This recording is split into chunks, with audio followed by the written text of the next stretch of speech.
ಜಿಲ್ಲೆಯಾದ್ಯಂತ ಸುರಿಯುತ್ತಿರುವ ಭಾರಿ ಮಳೆಗೆ ಜನಜೀವನ ಅಸ್ತವ್ಯಸ್ತವಾಗಿದೆ. ಕೇರಳ ಮತ್ತು ಕೊಡಗು ಜಿಲ್ಲೆಗೆ ಮುಂಗಾರು ಪ್ರವೇಶಿಸಿದೆ. ಜಿಲ್ಲೆಯ ಗಡಿಭಾಗವಾದ ಕೊಣ್ಣೂರು, ರಾಮನಾಥಪುರ ಹೋಬಳಿಯ ಸುತ್ತಮುತ್ತ ಭಾರಿ ಮಳೆ ಆಗ್ತಿದ್ದು ಕಾವೇರಿ ನದಿ ನೀರಿನ ಮಟ್ಟ ಹೆಚ್ಚಳವಾಗಿದೆ. ಕಾವೇರಿ ನದಿಯನ್ನ ನೋಡಲು ಪ್ರವಾಸಿಗರು ಬರ್ತಿದ್ದಾರೆ.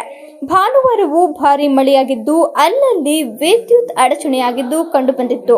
ಹೀಗೆ ಮುಂದುವರೆದರೆ ಕಾವೇರಿ ನದಿ ನೀರು ಮಟ್ಟ ಹೆಚ್ಚಳವಾಗುವ ಸಾಧ್ಯತೆ ಇದೆ. ಒಂದೇ ಮಳೆಗೆ ಕಾವೇರಿ ಮೈದುಂಬಿ ಹರಿಯುವ ರಮಣೀಯ ದೃಶ್ಯ ಕಂಡುಬಂದಿದ್ದು ಹೀಗೆ.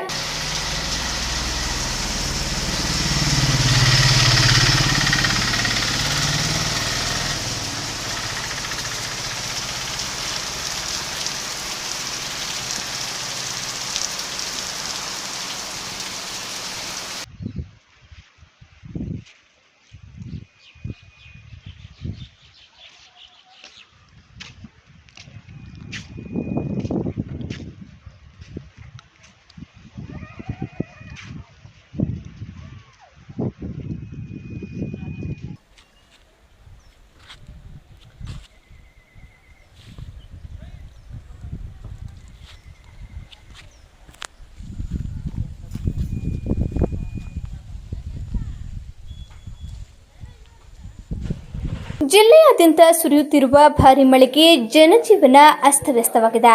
ಕೇರಳ ಮತ್ತು ಕೊಡಗು ಜಿಲ್ಲೆಗೆ ಮುಂಗಾರು ಪ್ರವೇಶಿಸಿದೆ. ಜಿಲ್ಲೆಯ ಗಡಿಭಾಗವಾದ ಕೊಣ್ಣೂರು, ರಾಮನಾಥಪುರ ಹೋಬಳಿಯ ಸುತ್ತಮುತ್ತ ಭಾರಿ ಮಳೆ ಆಗ್ತಿದ್ದು ಕಾವೇರಿ ನದಿ ನೀರಿನ ಮಟ್ಟ ಹೆಚ್ಚಳವಾಗಿದೆ. ಕಾವೇರಿ ನದಿಯನ್ನ ನೋಡಲು ಪ್ರವಾಸಿಗರು ಬರ್ತಿದ್ದಾರೆ. ಭಾನುವಾರವೂ ಭಾರಿ ಮಳೆಯಾಗಿದ್ದು ಅಲ್ಲಲ್ಲಿ ವಿದ್ಯುತ್ ಅಡಚಣೆಯಾಗಿದ್ದು ಕಂಡುಬಂದಿತ್ತು.